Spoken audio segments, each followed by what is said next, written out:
เทพรัตนราชสุดาสยามบรมราชกุมารีต่อไปติดตามรับฟังรายละเอียดของข่าวค่ะ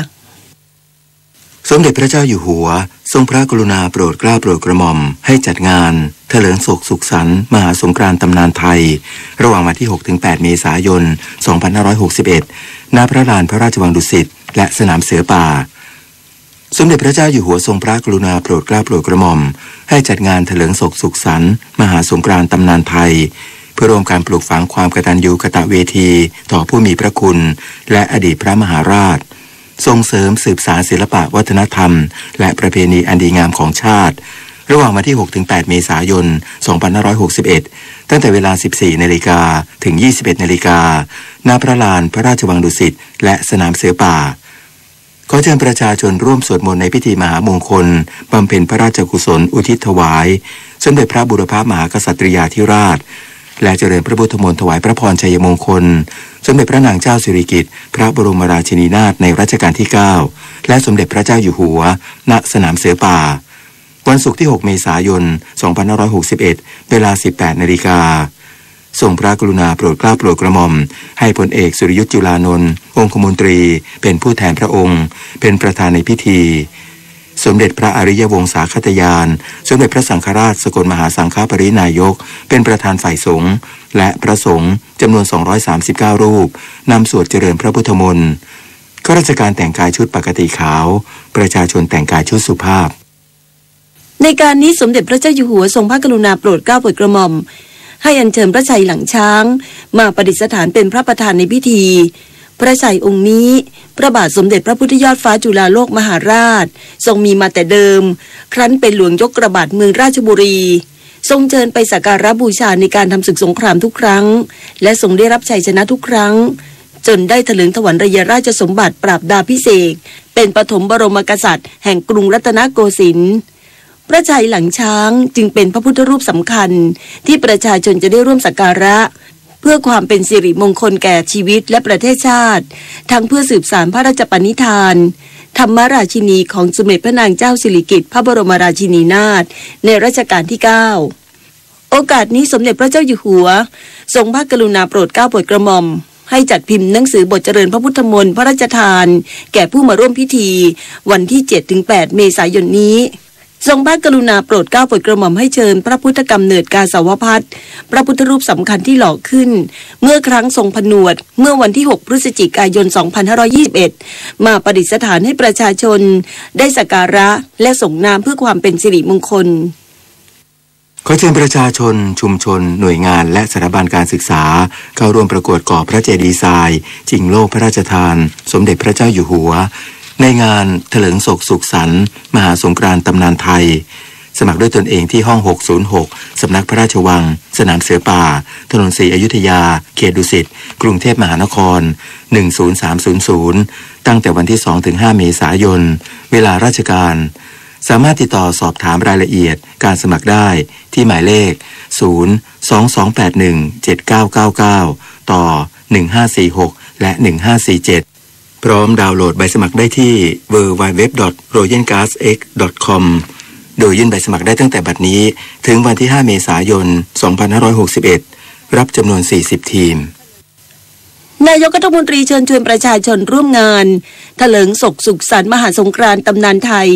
สืบสานประเพณีไทยที่มีมาแต่โบราณพลเอกประยุทธ์จันทร์โอชานายกรัฐมนตรีกล่าวเชิญชวนประชาชนร่วมงานเถลิงศกสุขสันต์มหาสงกรานต์ตำนานไทยซึ่งสมเด็จพระเจ้าอยู่หัวมหาวชิราลงกรณ์บดินทรเทพยวรางกูลทรงพระกรุณาโปรดเกล้าโปรดกระหม่อมให้จัดงานนี้ขึ้นระหว่างวันที่ 6-8 เมษายนนี้ที่พระลานพระราชวังดุสิตและสนามเสือป่าเพื่อให้ทุกคนได้ร่วมเทศกาลสงกรานต์ตามประเพณีไทยที่มีมาแต่โบราณกาลเพื่อแสดงออกถึงความกตัญญูกตเวทีก็ขอเชิญชวนทุกคนมาร่วมงานในวันดังกล่าวนะครับก็มีหลายอย่างเป็นแนวทางปฏิบัติพระราชโยบายที่ได้รับสั่งมาว่าอยากให้ทุกคนได้มีงานเกี่ยวกับเทศกาลสงกรานต์นะครับเพื่อระลึกถึงความกตัญญูกตเวทีนะพิธีรดน้ำนะครับในเทศกาลสงกรานต์ปีใหม่ในที่เป็นวัฒนธรรมไทยแต่โบราณกาลนะครับก็เชิญชวนประชาชนมาร่วมด้วยนะครับทั้งการสวดมนต์และการร่วมงานดังกล่าวนะครับรัฐบาลเปิดช่องทางการสื่อสารระหว่างรัฐบาลและประชาชนสายตรงไทยนิยม รับเรื่องร้องทุกข์และข้อมูลจากประชาชนพลเอกประยุทธ์จันทร์โอชานายกรัฐมนตรีกล่าวขอให้สื่อมวลชนช่วยประชาสัมพันธ์ช่องทางการสื่อสารระหว่างรัฐบาลและประชาชนหลังรัฐบาลได้มีการเปิด Facebook สายตรงไทยนิยมและฮอตไลน์ PM ซึ่งเป็นอีกหนึ่งช่องทางรับเรื่องร้องทุกข์และประชาสัมพันธ์งานภาครัฐถึงประชาชนโดยตรงเพื่อที่จะนำไปสู่การแก้ปัญหาให้ประชาชนและการแก้ปัญหาอื่นๆเช่นการแก้ปัญหาทุจริตโดยนายกรัฐมนตรียืนยันว่าทุกข้อมูลจะส่งถึงนายกรัฐมนตรีเพื่อให้ทุกหน่วยงานได้หาข้อมูลแก้ไขปัญหาและชี้แจงประชาชนอย่างรวดเร็วถึงการแจ้งข้อมูลการทุจริตที่รัฐบาลพร้อมที่จะตรวจสอบโดยยึดในเรื่องของข้อมูลที่เป็นข้อเท็จจริงคณะรัฐมนตรีเห็นชอบตั้งคณะกรรมการแห่งชาติว่าด้วยการประมงปลอดจากสัตว์น้ำและสินค้าประมงจากการทำประมงผิดกฎหมายขาดการรายงานและไร้การควบคุมเพื่อติดตามการออกใบรับรองเป็นมาตรการสำหรับเรือต่างประเทศที่นำสินค้าประมงขึ้นท่าในประเทศไทยพลโทสรรเสริญแก้วกำเนิดโฆษกประจำสำนักนายกรัฐมนตรีแถลงผลการประชุมคณะรัฐมนตรีว่าที่ประชุมเห็นชอบแนวทางการพัฒนาประมงไทยให้ปลอดการทำประมงผิดกฎหมายและแต่งตั้งคณะกรรมการแห่งชาติว่าด้วยการประมงปลอดจากสัตว์น้ำและสินค้าประมงจากการทำประมงผิดกฎหมายขาดการรายงานและไร้การควบคุมซึ่งเป็นการดำเนินการสืบเนื่องจากการประชุมกับผู้แทนสหภาพยุโรปที่ประเทศเบลเยียมเมื่อปลายปี 2560และมีการเสนอแนะให้ไทยแสดงเจตจำนงว่าประเทศไทยจะปลอดจากสัตว์น้ำและการประมงผิดกฎหมายอย่างแท้จริงโดย EU จะช่วยสนับสนุนมาตรการต่างๆตามที่ไทยต้องการสินค้าที่นำเข้าจากต่างประเทศอันนี้เรายังเป็นห่วงเขาจึงกำหนดให้มี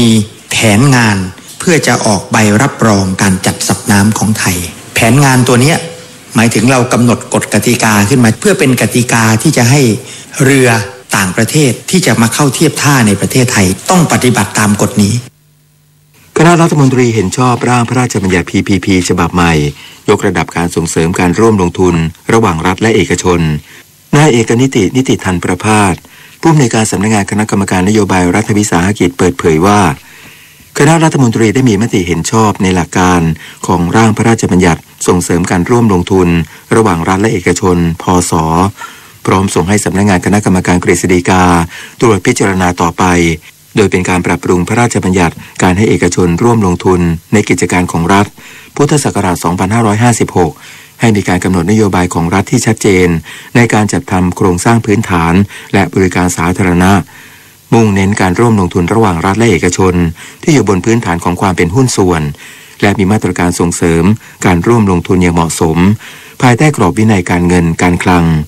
โดยหลักเกณฑ์และขั้นตอนในการจัดทำโครงการจะมีความกระชับตรวจสอบได้ซึ่งจะสร้างแรงจูงใจให้เอกชนร่วมลงทุนในโครงการพัฒนาโครงสร้างพื้นฐานและบริการสาธารณะได้อย่างรวดเร็วและมีประสิทธิภาพมากขึ้นตามนโยบายของรัฐบาลทางนี้เมื่อร่างพระราชบัญญัติส่งเสริมการร่วมลงทุนมีผลใช้บังคับจะมีส่วนสำคัญในการขับเคลื่อนการลงทุนโครงสร้างพื้นฐานและบริการสาธารณะของภาครัฐทำให้ประชาชนสามารถเข้าถึงบริการสาธารณะที่จำเป็นได้อย่างทั่วถึงและยกระดับคุณภาพชีวิตของประชาชนนายกรัฐมนตรีเตรียมลงพื้นที่ตรวจราชการจังหวัดปัตตานีเพื่อเปิดงานชุมนุมลูกเสือจังหวัดชายแดนภาคใต้ครั้งที่ 13พลเอกประยุทธ์จันทร์โอชานายกรัฐมนตรีเปิดเผยว่าจะเดินทางลงพื้นที่ตรวจราชการจังหวัดปัตตานีในวันนี้โดยมีภารกิจเป็นประธานพิธีเปิดงานชุมนุมลูกเสือจังหวัดชายแดนภาคใต้ครั้งที่ 13เพื่อเป็นกิจกรรมแสดงออกถึงความจงรักภักดีของลูกเสือต่อสถาบันชาติศาสนาและพระมหากษัตริย์เทิดพระเกียรติพระบรมราชจักรีวงศ์และเพื่อแสดงความพร้อมศักยภาพของลูกเสือจังหวัดชายแดนภาคใต้สู่ประชาคมอาเซียนรวมถึงเพื่อส่งเสริมให้ลูกเสือทำความดีมีจิตอาสามีความสามัคคีอยู่ร่วมในสังคมพหุวัฒนธรรมอย่างสันติสุขสำหรับการชุมนุมลูกเสือครั้งนี้มีตัวแทนลูกเสือเนตรนารีจากจังหวัดต่างๆทั่วประเทศคณะกรรมการและเจ้าหน้าที่เข้าร่วมงานชุมนุมรวมทั้งสิ้นประมาณ 3,548 คนโดยมีตัวแทนลูกเสือจากต่างประเทศเข้าร่วมจำนวน 443 คนนอกจากนี้นายกรัฐมนตรีจะเป็นประธานการประชุมการพัฒนาเศรษฐกิจและสังคมพื้นที่ชายแดนภาคใต้และพบปะประชาชนในพื้นที่การปฏิบัติการฝนหลวงประจำเมื่อวานนี้จำนวน5หน่วยปฏิบัติการ โดยปฏิบัติการฝนหลวงจังหวัดเชียงใหม่มีเป้าหมายเพิ่มปริมาณน้ำในพื้นที่การเกษตรยับยั้งความรุนแรงพายุลูกเห็บทำให้ไม่เกิดพายุลูกเห็บในพื้นที่เป้าหมายอำเภอแม่แจ่มจังหวัดเชียงใหม่หน่วยปฏิบัติการฝนหลวงจังหวัดกาญจนบุรีมีเป้าหมายเพิ่มปริมาณน้ำในเขื่อนศรีนครินทร์เขื่อนวชิราลงกรณ์ทำให้มีฝนตกเล็กน้อยถึงปานกลางอำเภอสังขละบุรีและพื้นที่อุทยานแห่งชาติเขาแหลมอุทยานแห่งชาติเขื่อนศรีนครินทร์เขตรักษาพันธุ์สัตว์ป่าทุ่งใหญ่นเรศวรและห้วยขาแข้งหน่วยปฏิบัติการฝนหลวงจังหวัดนครราชสีมามีเป้าหมายเพิ่มปริมาณน้ำพื้นที่ลุ่มรับน้ำเขื่อนลำตะคองทำให้มีฝนตกเล็กน้อยบริเวณพื้นที่ลุ่มรับน้ำเขื่อนลำตะคองจังหวัดนครราชสีมาหน่วยปฏิบัติการฝนหลวงจังหวัดจันทบุรีมีเป้าหมายเพิ่มปริมาณน้ำพื้นที่การเกษตรจังหวัดฉะเชิงเทราสระแก้วและจันทบุรีทำให้มีฝนตกเล็กน้อยบริเวณพื้นที่อำเภอคลองหาดวังน้ำเย็นวังสมบูรณ์จังหวัดสระแก้วและอำเภอสอยดาวโป่งน้ำร้อนจังหวัดจันทบุรีส่วนหน่วยปฏิบัติการฝนหลวงอำเภอหัวหินจังหวัดประจวบคีรีขันธ์มีเป้าหมายเพิ่มปริมาณน้ำพื้นที่ลุ่มรับน้ำเขื่อนแก่งกระจาน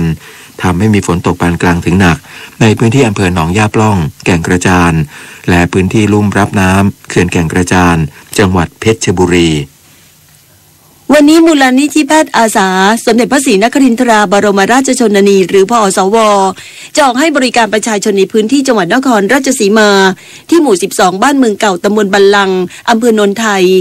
จังหวัดประจวบคีรีขันธ์ที่หมู่8บ้านป่าหมากตำบลสาลาไลอำเภอ300ยอดจังหวัดนครศรีธรรมราชที่โรงเรียนโสตทัศนศึกษาจุฬามหาวิทยาลัยตำบลบางขันอำเภอบางขัน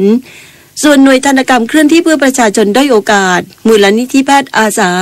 สมเด็จพระศรีนครินทราบรมราชชนนีหรือพสวจะออกให้บริการประชาชนในพื้นที่จังหวัดเชียงรายที่หมู่6โรงเรียนบ้านพยัพไพลเล่าจอตำบลเทิดไทยอำเภอแม่ฟ้าหลวงจึงขอเชิญชวนประชาชนในพื้นที่ดังกล่าวไปรับบริการโดยไม่เสียค่าใช้จ่ายใดๆวันนี้สถานีวิทยุกระจายเสียงแห่งประเทศไทยถ่ายทอดเสียงการประชุมสภานิติบัญญัติแห่งชาติครั้งที่ 20/2561 เป็นพิเศษณห้องประชุมอาคารรัฐสภาถนนอู่ทองในเขตดุสิตกรุงเทพมหานครทางความถี่819กิโลเฮิรตซ์ในระบบ AM เริ่มตั้งแต่เวลา 9 นาฬิกาเป็นต้นไปต่อจากนี้ไปขอเชิญรับฟังไทยคู่ฟ้าครับรัฐบาลเห็นชอบดำเนินโครงการรถไฟความเร็วสูงเชื่อม3สนามบินได้แก่สนามบินดอนเมืองสุวรรณภูมิและอู่ตะเภาระยะทาง220กิโลเมตรอัตราความเร็ว250กิโลเมตรต่อชั่วโมงจำนวน15สถานีใช้เวลาเดินทางจากสนามบินอู่ตะเภาเข้ากรุงเทพภายในเวลา45นาทีโดยรถไฟความเร็วสูงเส้นทางนี้จะเชื่อมโยงความเจริญระหว่างกรุงเทพกับพื้นที่โครงการระเบียงเศรษฐกิจภาคตะวันออกหรือ EEC โดยคาดการผลตอบแทนทางเศรษฐกิจทั้งโครงการมูลค่า 700,000 ล้านบาทคำนวณจากมูลค่าเพิ่มที่เกิดจากสนามบินอู่ตะเภาลดการใช้น้ำมันลดระยะเวลาเดินทางและมลพิษจากการใช้รถยนต์นอกจากนี้ยังช่วยพัฒนาเศรษฐกิจตลอดเส้นทางก่อให้เกิดการจ้างงานเพิ่มมากขึ้นคาดว่าจะเปิดให้บริการได้ในปี 2566 ครับร่วมเดินหน้าประเทศไทยกับสำนักโฆษกสำนักเลขาธิการนายกรัฐมนตรีสมเด็จพระเจ้าอยู่หัวทรงพระกรุณาโปรดเกล้าโปรดกระหม่อมให้จัดงานเถลิงศกสุขสันต์มหาสงกรานต์ตำนานไทยเพื่อร่วมการปลูกฝังความกตัญญูกตเวทีต่อผู้มีพระคุณและอดีตพระมหาราชส่งเสริมสืบสานศิลปะวัฒนธรรมและประเพณีอันดีงามของชาติวันที่6เมษายนเวลา 18 นาฬิการ่วมสวดมนต์ในพิธีมหามงคลบำเพ็ญพระราชกุศลอุทิศถวายสมเด็จพระบูรพามหากษัตริยาธิราชและเจริญพระพุทธมนต์ถวายพระพรชัยมงคลสมเด็จพระนางเจ้าสิริกิติ์พระบรมราชินีนาถในรัชกาลที่ 9และสมเด็จพระเจ้าอยู่หัวประชาชนแต่งกายชุดสุภาพวันที่ 7-8 เมษายนร่วมส่งน้ำพระชมนิทรรศการและการแข่งขันก่อพระเจดีย์ทรายสาธิตการปรุงเครื่องหอมชิมอาหารตำนานไทยเชิญชวนแต่งกายผ้าไทยหรือชุดสุภาพหรือผ้าลายดอกและพบกันในงานเถลิงศกสุขสันต์มหาสงกรานต์ตำนานไทยวันที่ 6-8 เมษายนเวลา 14 นาฬิกาถึง 21 นาฬิกาณพระลานพระราชวังดุสิตและสนามเสือป่าขณะนี้เวลา 7:16 นาทีต่อไปเสนอข่าวต่างประเทศ ประธานาธิบดีโดนัลด์ทรัมป์ของสหรัฐกล่าวให้สัญญาวานี้ว่าจะระดมทหารไปรักษาความมั่นคงบริเวณพรมแดนทางใต้ของประเทศซึ่งติดกับเม็กซิโกขณะที่กลุ่มผู้อพยพแอฟริกากลางมุ่งหน้าสู่ทางเหนือผ่านเม็กซิโกเพื่อเดินทางข้ามพรมแดนเข้าสู่สหรัฐผู้นำสหรัฐกล่าวโจมตีรัฐบาลเม็กซิโกว่าล้มเหลวในการสกัดกั้นประชาชนกว่า 1,500 คนจากฮอนดูรัสกัวเตมาลาและเอลซัลวาดอร์ที่เดินทางมุ่งหน้าสู่พรมแดนทางเหนือของเม็กซิโกและว่าเมื่อสหรัฐมีกำแพงกั้นพรมแดนก็จะระดมทหารไปรักษาความมั่นคงบริเวณชายแดนติดกับเม็กซิโกและว่าเขาได้หารือกับนายเจมส์แมทริสรัฐมนตรีกลาโหมสหรัฐเกี่ยวกับประเด็นดังกล่าวแล้วนายทรัมป์ยังได้กล่าวหาเม็กซิโกได้ว่าได้รับประโยชน์จากการอพยพผิดกฎหมายซึ่งนายทรัมป์เคยให้สัญญาระหว่างการหาเสียงเลือกตั้งเมื่อปี 2559 ว่าจะยุติการอพยพข้ามพรมแดนจากเม็กซิโกเข้าสู่สหรัฐให้ได้ประธานาธิบดีเรเจป ไตยิป แอร์ดวนของตุรกีและประธานาธิบดีวลาดิเมียร์ ปูตินของรัสเซียทำพิธีเปิดโครงการก่อสร้างโรงไฟฟ้านิวเคลียร์แห่งแรกของตุรกีในเขตเมซีนชายฝั่งทะเลเมดิเตอร์เรเนียนแล้ววันนี้แน่แอร์ดวนกล่าวระหว่างยืนเคียงข้างในปูตินที่ทำเนียบประธานาธิบดีในกรุงอังการาแสดงความยินดีที่ได้เริ่มโครงการโรงไฟฟ้านิวเคลียร์อัคคูยูมูลค่า $20,000 ล้านสหรัฐดังกล่าวขณะที่สถานีโทรทัศน์ TRT ได้แพร่ภาพคนงานเริ่มลงมือก่อสร้างและมีการจุดดอกไม้ไฟเพื่อเริ่มเปิดโครงการสื่อรายงานว่าผู้นำทั้งสองจะเจรจาระหว่างกันในช่วงบ่ายก่อนที่ประธานาธิบดีฮัสซัน โรฮานีของอิหร่านจะเข้าร่วมการหารือเกี่ยวกับกรณีซีเรียในวันนี้ทั้งนี้การเยือนตุรกีของนายปูตินนับเป็นครั้งแรกหลังจากที่เขาชนะการเลือกตั้งประธานาธิบดีอย่างถล่มทลายเมื่อวันที่ 18 มีนาคมทำให้เขาได้ครองตำแหน่งผู้นำประเทศเป็นสมัยที่ 4 เจ้าหน้าที่สถานทูตรัสเซียประจำเกาหลีเหนือกล่าววานี้ว่านายรียองโฮรัฐมนตรีต่างประเทศเกาหลีเหนือซึ่งเดินทางเยือนจีนเมื่อวานนี้จะเดินทางไปเยือนรัสเซียระหว่างการเดินทางเยือนต่างประเทศครั้งนี้ด้วยสถานทูตรัสเซียได้โพสต์ภาพนายรีที่สนามบินนานาชาติเปียงยางระหว่างเริ่มออกเดินทางซึ่งมีนายอเล็กซานเดอร์มินาเยฟอุปทูตรัสเซียไปส่งที่สนามบินด้วยท่านี้นายรีเดินทางถึงกรุงปักกิ่งประเทศจีนเป็นประเทศแรกเพื่อเจรจากับรัฐมนตรีต่างประเทศจีนเพียง1 สัปดาห์หลังนายคิมจองอึนผู้นำเกาหลีเหนือเดินทางเยือนเมืองหลวงของจีนโดยไม่แจ้งล่วงหน้า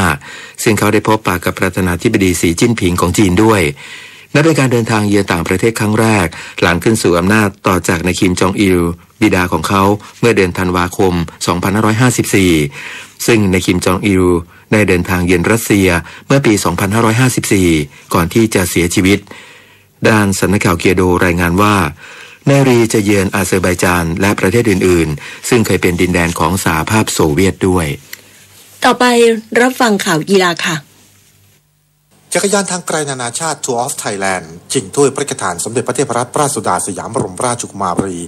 ระยะที่ 3 จากอำเภออรัญญประเทศจังหวัดสระแก้วมุ่งหน้าอำเภอกบินบุรีอำเภอประจันตคามจังหวัดปราจีนบุรีและเข้าเส้นชัยที่อุทยานแห่งชาติเขาใหญ่ระยะทาง177กิโลเมตรเบนจามินเดเบลจากทีมเซนต์จอร์จคอนติเนนตัลของออสเตรเลียเข้าเส้นชัยเป็นคนแรก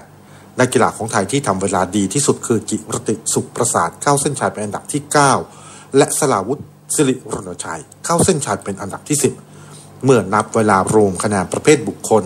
สราวุธสิริรณชัยตกมาอยู่ในอันดับที่4ตามหลังผู้นำเบนจามินเดเบลอยู่2 นาทีจุด09 วินาที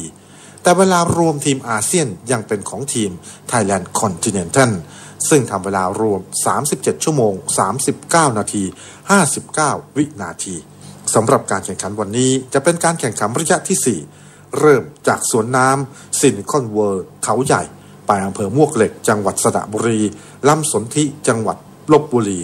ด่านขุนทดและเข้าเส้นชัยที่อนุสาวรีย์ท้าวสุรนารีจังหวัดนครราชสีมาระยะทางรวม 183.4 กิโลเมตรฟุตบอล AFC แชมเปี้ยนลีกกลุ่ม G นัดที่ 5 บุรีรัมย์ยูไนเต็ดเปิดสนามบุรีรัมย์สเตเดียมพบกับกวางโจวเอเวอร์แกรนด์ทีมจากสาธารณรัฐประชาชนจีนโดยกวางโจวมีอยู่8คะแนนและบุรีรัมย์มีอยู่5คะแนนซึ่งผลของการแข่งขันเสมอกันไป1-1กวางโจวได้ประตูนำไปก่อนจากเจิ้งหลงในนาทีที่20และบุรีรัมย์ยูไนเต็ดมาตีเสมอจากยูจุนซูในช่วงต่อเวลาทำให้มี คะแนนเพิ่มทีมละ1คะแนนส่วนผลการแข่งขันอีกคู่เซเลโซโอซาก้าชนะเจจูยูไนเต็ด2-1คุณหญิงปัทมารีสวัสดิ์ตระกูลนายกสมาคมกีฬาแบดมินตันแห่งประเทศไทยเป็นประธานในการประชุมใหญ่สามัญประจำปีของสมาคมโดยนายกสมาคมกีฬาแบดมินตันแห่งประเทศไทยให้สัมภาษณ์ผู้สื่อข่าวว่าเป้าหมายของทางสมาคมคือการผลักดันนักกีฬาไทยในทุกประเภทให้ขึ้นไปติด1 ใน 10ของโลกและในปีนี้สมาคมจะเป็นเจ้าภาพจัดการแข่งขันรายการสำคัญของโลกคือการแข่งขันแบดมินตันชิงแชมป์โลกประเภททีมชายโทมัสคัพและทีมหญิงอูวคัพระหว่างวันที่ 20-27 พฤษภาคมที่ Impact Arena เมืองทองธานีสำหรับทีมชายตั้งเป้าหมายไว้ที่การผ่านเข้าสู่รอบก่อนรองชนะเลิศแต่สำหรับทีมหญิงตั้งเป้าหมายถึงการมีเหรียญรางวัลในรายการนี้เป็นอย่างน้อยสมภพจันทร์ฝากสถานีวิทยุกระจายเสียงแห่งประเทศไทยรายงานครับต่อไปเป็นพยากรณ์อากาศค่ะประกาศกรมอุตุนิยมวิทยาเรื่องพายุฤดูร้อนบริเวณประเทศไทยตอนบนฉบับที่4ในช่วงวันที่ 5-6 เมษายนนี้ภาคเหนือภาคตะวันออกเฉียงเหนือภาคกลางภาคตะวันออกรวมทั้งกรุงเทพมหานครและปริมณฑลจะมีพายุฤดูร้อนเกิดขึ้นโดยมีลักษณะของพายุฝนฟ้าคะนองลมกระโชกแรงฟ้าผ่ากับมีลูกเห็บตกและมีฝนตกหนักบางพื้นที่ส่วนในวันที่7 เมษายนภาคตะวันออกเฉียงเหนือส่วนภาคเหนือบางรวมทั้งกรุงเทพมหานครและปริมณฑลยังคงมีฝนฟ้าคะนองต่อเนื่องจึงขอให้ประชาชนระวังอันตรายจากพายุฝนฟ้าคะนองลมกระโชกแรงฟ้าผ่าและลูกเห็บตกที่จะเกิดขึ้นโดยหลีกเลี่ยงการอยู่ในที่โล่งแจ้งใต้ต้นไม้ใหญ่และป้ายโฆษณาที่ไม่แข็งแรงรวมถึงระวังอันตรายจากฝนตกหนักและฝนตกสะสมที่อาจจะทำให้เกิดน้ำท่วมขังและน้ำป่าไหลหลากสำหรับเกษตรกรควรเตรียมการป้องกันและระวังความเสียหายที่จะเกิดต่อผลผลิตทางการเกษตรไปด้วยโดยจะมีผลกระทบตามพื้นที่ต่างๆดังนี้ในช่วงวันที่ 5-6 เมษายนภาคเหนือจังหวัดเชียงรายพะเยาแพร่น่านอุตรดิตถ์พิษณุโลกและเพชรบูรณ์ภาคตะวันออกเฉียงเหนือจังหวัดเลยหนองบัวลำพูหนองคายอุดรธานีบึงกาฬสกลนครนครพนมมุกดาหารขอนแก่นมหาสารคามกาฬสินธุ์ร้อยเอ็ดชัยภูมินครราชสีมาบุรีรัมย์สุรินทร์ศรีสะเกษยโสธรอำนาจเจริญและอุบลราชธานีภาคตะวันออกจังหวัดนครนายกปราจีนบุรีสระแก้วฉะเชิงเทราชลบุรีระยองจันทบุรีและตราดภาคกลางจังหวัดนครสวรรค์ลพบุรีสระบุรีชัยนาทสิงห์บุรีอ่างทองพระนครศรีอยุธยารวมทั้งกรุงเทพมหานครและปริมณฑลวันที่7 เมษายนภาคเหนือจังหวัดเชียงใหม่เชียงรายพะเยาแพร่น่านลำพูนตากสุขอุตรดิตถ์พิษณุกำแพงเพชรพิจิตรและเพชรบูรณ์ภาคตะวันออกจังหวัดนครนายกปราจีนบุรีสระแก้วฉะเชิงเทราชลบุรีระยองจันทบุรีและตราดภาคกลางจังหวัดนครสวรรค์ลพบุรีสระบุรีอุทัยธานีชัยนาทสิงห์บุรีอ่างทองพระนครศรีอยุธยาสุพรรณบุรีกาญจนบุรีราชบุรีสมุทรสาครสมุทรสงครามรวมทั้งกรุงเทพมหานครและปริมณฑลทั้งนี้เนื่องจากบริเวณความกดอากาศสูงกำลังแรงจากประเทศจีนได้แผ่ลงมาปกคลุมถึงประเทศจีนตอนกลางแล้วคาดว่าจะแผ่ลงมาปกคลุมประเทศไทยตอนบนและทะเลจีนใต้ในช่วงวันที่ 5-7 เมษายนนี้ประกอบกับคลื่นกระแสลมตะวันตกเคลื่อนเข้ามาปกคลุมภาคเหนือทำให้บริเวณดังกล่าวมีพายุฤดูร้อนเกิดขึ้นโดยมีลักษณะของพายุฝนฟ้าคะนองลมกระโชกแรงฟ้าผ่ากับมีลูกเห็บตกบางพื้นที่และมีฝนตกหนักบางแห่งพยากรณ์อากาศตั้งแต่เช้าวันนี้จนถึงเช้าวันพรุ่งนี้ภาคเหนือภาคกลางและภาคตะวันออกจะมีเมฆเป็นส่วนมากกับมีฝนฟ้าคะนอง40%ของพื้นที่ภาคตะวันออกเฉียงเหนือมีเมฆเป็นส่วนมากกับมีฝนฟ้าคะนอง20%ของพื้นที่ภาคใต้ฝั่งตะวันออกมีเมฆมากกับมีฝนฟ้าคะนอง30%ของพื้นที่ภาคใต้ฝั่งตะวันตกมีเมฆมากกับมีฝนฟ้าคะนอง20%ของพื้นที่กรุงเทพท่านกำลังติดตามรับฟังสถานีวิทยุกระจายเสียงพระพุทธศาสนาแห่งชาติและสังคมคลื่นเพื่อการศึกษาพระพุทธศาสนาและวัฒนธรรมระบบ FM 104.5 เมกะเฮิรตซ์